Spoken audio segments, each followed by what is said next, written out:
Baik, acting animator, bagaimana menghidupkan animasi dengan sebuah acting yang baik dan apa kriteria dari acting yang baik tersebut.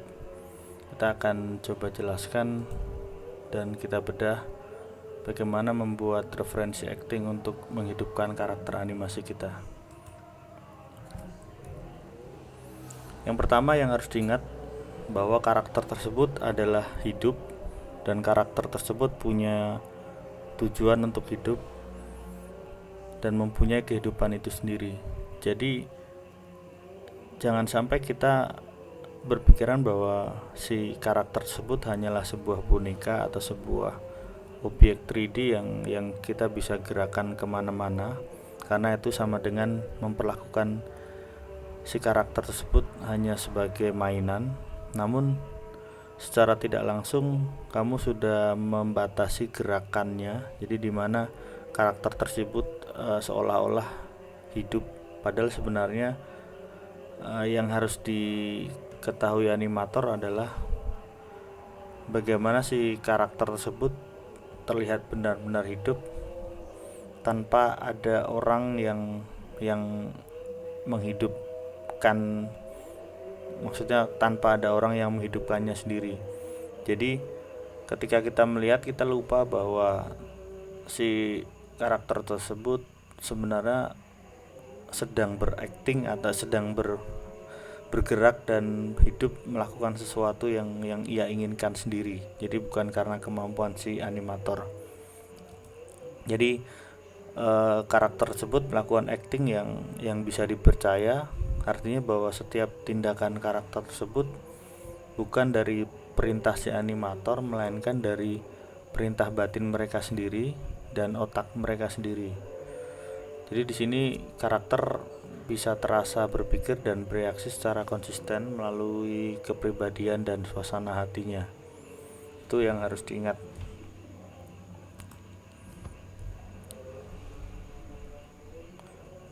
Lalu apa saja yang memotivasi ia hidup? Jadi kamu harus tanyakan juga kehendak dia atau motivasi ia untuk hidup. Karena setiap karakter seharusnya mempunyai sebuah kepribadian, seharusnya ia mempunyai motivasi kenapa ia hidup dan untuk apa ia hidup. Lalu hal apa saja yang memotivasi sehingga ia ada di dalam sebuah kehidupan. Di sini kamu bisa memposisikan kamu menjadi karakter itu sendiri. Jadi kamu harus masuk seolah-olah bahwa si karakter tersebut adalah kamu. Apa yang ia inginkan adalah apa yang kamu inginkan. Kenapa kamu menginginkan hal itu atau sesuatu untuk bertindak, lalu bagaimana cara si karakter atau kamu bertindak dengan kehendak yang kamu miliki. Jadi ada tips memposisikan diri kita adalah sebuah karakter tersebut, dan semua keinginan dan apapun yang dilakukan karakter adalah kehendak pribadi dari kamu sebagai karakter tersebut. Lalu ketika menggerakkan sesuatu atau berakting, jangan terbatas pada ekspresi di dalam wajah saja, namun si tubuh juga harus digerakkan, juga harus membentuk sebuah gestur atau bisa dinamakan di sini body acting. Si karakter berakting dengan tubuhnya, bukan hanya dengan ekspresi semata, karena tubuh ini bisa memperkuat dari si karakter tersebut mau melakukan apa dan bagaimana cara ia melakukan bisa terlihat dari si tubuh karakter tersebut. Jadi banyak yang mengira bahwa ekspresi adalah segalanya, namun bagaimana jika kita balik pertanyaannya, kalau si karakter tersebut sedang berakting di dalam sebuah hutan yang gelap dan tidak ada cahaya yang bisa menerangi wajahnya. Lalu bagaimana cara kita mengetahui si karakter tersebut sedang apa? Satu-satunya cara adalah dengan menganimasikan atau menggerakkan, mengaktingkan badannya. Jadi anggap aja mukanya tidak ada dan tidak ada lighting untuk meneranginya. Maka di sini body acting sangat penting. Misalnya di sini kita bisa tahu bahwa si Billy atau si karakter yang ada di sini sedang kaget, sedang tersentak. Selain misalnya ini ditutupin, dia bisa terlihat bahwa si karakter kaget dan melakukan gerakan spontan, atau si karakter ini misalnya sedang bingung atau sedang mengelak melakukan sesuatu. Ini bisa dilihatkan di dalam body karakternya. Lalu selain body, kita juga bisa melihat karakter tersebut sedang melakukan sesuatu, bisa dari kelopak matanya. Ini saya perlihatkan dulu. Nah, di sini juga bisa terlihat si karakter tersebut sedang seperti kaget atau seperti sedang marah, namun tidak terlalu serius marahnya. Jadi gesturnya adalah gestur sedang berteriak atau sedang membentak sesuatu.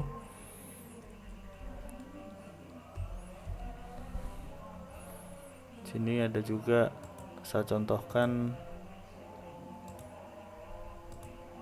Nah, di sini misalnya karakter di sini sedang tersipu, atau mungkin sedang lemah, atau sedang tidak enak badan, juga bisa terlihat dari tubuh dan ekspresinya. Tidak saja dengan hanya melihat ekspresi dari si karakter tersebut. Lalu gestur ini misalnya, ini juga terlihat si Billy sedang mengajak sesuatu atau seseorang yang ada di sampingnya, atau sedang memanggil. Bisa terlihat dari gestur yang sedang ia lakukan.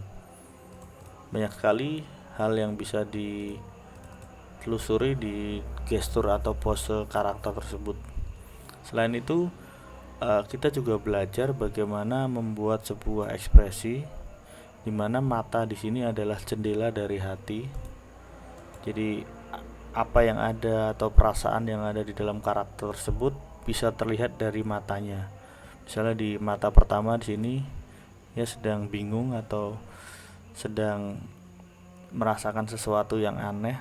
Lalu yang di sebelah sini bisa terlihat si Billy sedang mengantuk atau sedang lemah badannya, jadi tidak terlihat ada kesegaran di dalam ekspresi wajahnya. Jadi sekali lagi, untuk mengetahui perasaan dari sebuah karakter, maka kita bisa lihat dari mata dan ekspresinya.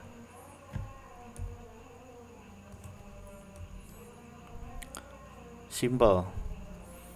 Tetaplah untuk melakukan sesuatu yang simple, di mana dalam satu adegan, satu cut atau satu scene, seharusnya si karakter itu hanya mempunyai satu pesan dalam setiap aktingnya. Jadi kadang-kadang animator pemula ingin menyampaikan sesuatu dengan sekali akting, atau kepentingan yang banyak, 2 atau 3 kepentingan. Saya sarankan itu untuk dikurangi, karena itu akan membingungkan si penonton. Jadi usahakan untuk melakukan satu gerakan, satu acting yang hanya mempunyai sebuah pesan yang sederhana. Mengkomunikasikannya hanya satu ide saja dalam setiap kali acting atau setiap kali melakukan gerakan. Ini sangat penting, karena dalam setiap, misalnya dalam 2 atau 5 detik acting, kita tidak bisa bercerita banyak. Paling banyak hanya 2, namun 2 di sini juga sudah terlalu susah untuk dianimasikan atau dilakukan gerakan animasinya. Ada lagi cara untuk membuat aktingmu semakin bagus, yaitu adalah mencari referensi acting, atau mungkin mencuri dalam tanda kutip referensi acting dari apa saja. Kamu bisa membuat actingmu dari film atau dari video yang kamu rekam, atau mungkin kamu bisa merekam kehidupan nyata. Misalnya kita sedang riset bagaimana acting anak-anak, maka kita mungkin datangi taman kota atau taman pintar misalnya, untuk melihat anak-anak sedang berakting di situ. Lalu kita rekam melalui video dan hasilnya bisa kita jadikan referensi. Jadi di sini dihalalkan untuk mencari referensi acting dari mana saja, karena yang paling penting adalah misi dari acting tersebut bisa terrealisasi atau bisa dikomunikasikan dengan baik. Lalu tips lainnya adalah masuklah di dalam karakternya atau masuklah di dalam karakter tersebut. Jangan posisikan diri kamu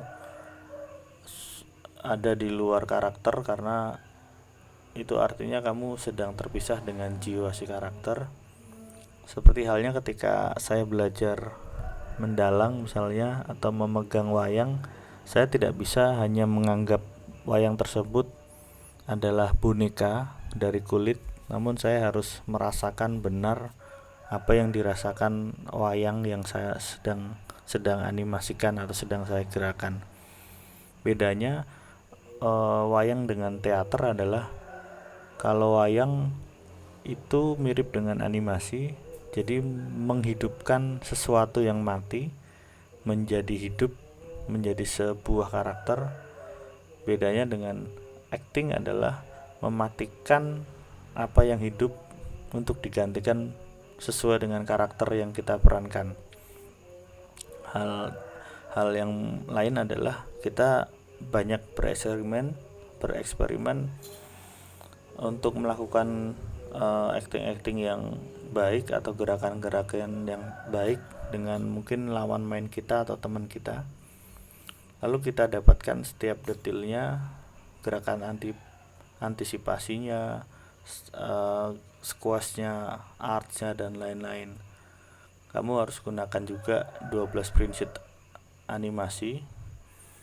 Menurut saya itu adalah penemuan yang ajaib, dimana dengan ke-12 prinsip tersebut kita sudah bisa menghasilkan animasi yang sangat-sangat bagus dan kompleks. Lalu yang terakhir adalah kamu harus mencoba, karena acting tidak hanya bisa dipikirkan tapi harus dilakukan sendiri, tidak bisa diwakilkan. Karena kalau tidak mencoba maka kita tidak bisa menghadirkan karakter tersebut di dalam diri kita sendiri. Jadi ini adalah prinsip terakhir, kalau tidak dicoba maka belum tentu bisa menganimasikan dengan baik.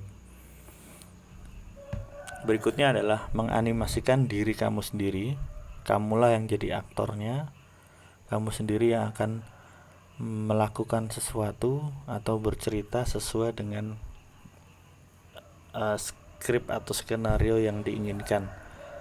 Sekali lagi, kamu dituntut untuk menganimasikan diri kamu sendiri melalui apa saja, direkam mungkin, atau dirasakan penjiwaan dari karakter tersebut lalu diterapkan di dalam animasimu. Jadilah aktornya. Ingat, ada timing dan pose. Saya akan contohkan di sini sebuah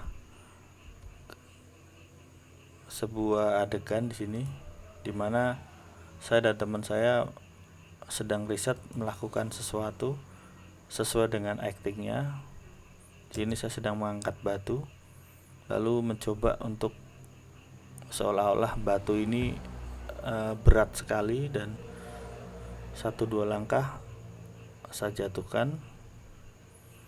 Nah, dengan gerakan ini saya berakting bahwa seolah-olah ini batunya beratnya mungkin 30 atau 50 kilo, lalu saya angkat dan saya jatuhkan.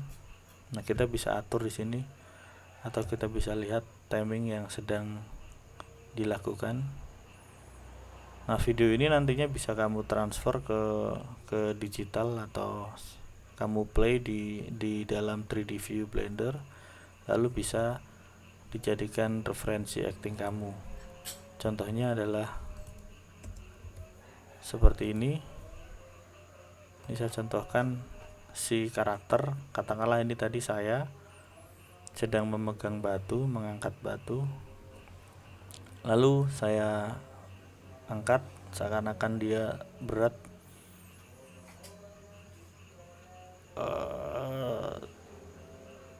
dan dia jatuh lalu mengenai kakinya dan si karakter tersebut berteriak atau kesakitan. Nah, ini cara curang yang digunakan untuk menganimasikan si karakter tersebut.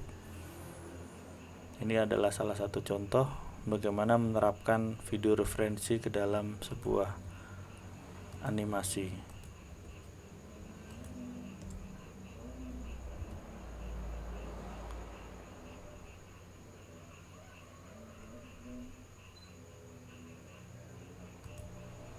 Oke.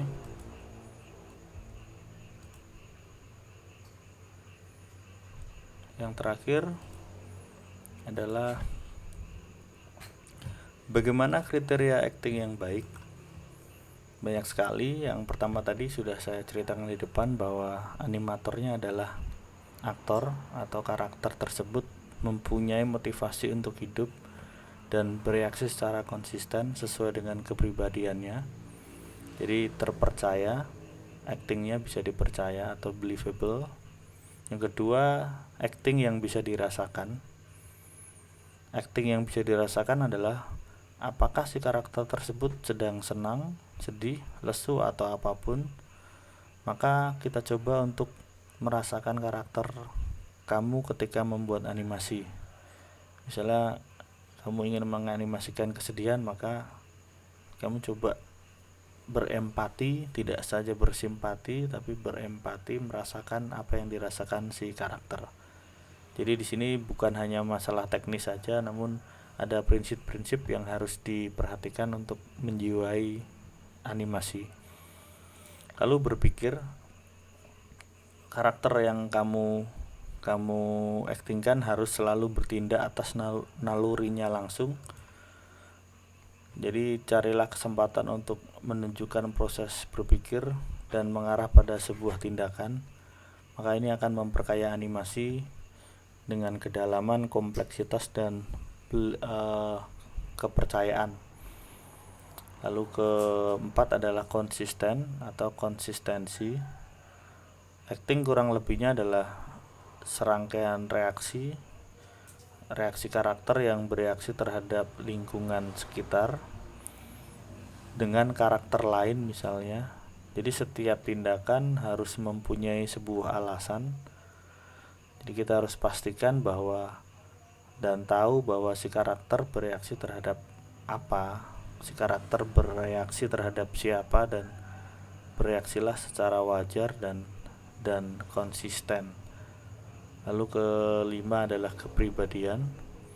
Pribadi dari karakter tersebut selalu menentukan reaksinya, karena actingnya biasanya didasarkan dari kepribadiannya. Misalnya ada karakter yang pribadinya adalah pemarah, maka ketika dia sedang jatuh, maka dia akan marah-marah dan mungkin merusak sesuatu yang ada di sekitarnya. Ini adalah contoh dari mendalami karakter atau kepribadian si karakter animasi tersebut. Jadi kita harus coba mendalaminya secara intensif. Lalu suasana hati ini juga penting. Jadi suasana ini menyerupai kepribadian. Suasana juga bisa mendikte reaksi dari seorang karakter. Misalnya ketika si karakter A sedang berjalan di pagi hari ketika dia mengejar bis kota misalnya, karena dia takut ketinggalan maka dia akan berlari, sedangkan waktu pulangnya mungkin dia tidak akan berlari karena eh, dia sudah pulang dan berjalan santai saja. Ini artinya gagasan atau suasana hati yang ada di karakter tersebut bisa sesuai dengan apa yang ada di dalam animasi. Mungkin itu saja untuk mengawali animasi kamu. Semoga berbagai kriteria atau hal yang saya rumuskan dari berbagai sumber ini bisa menjadi acuan kamu dalam melakukan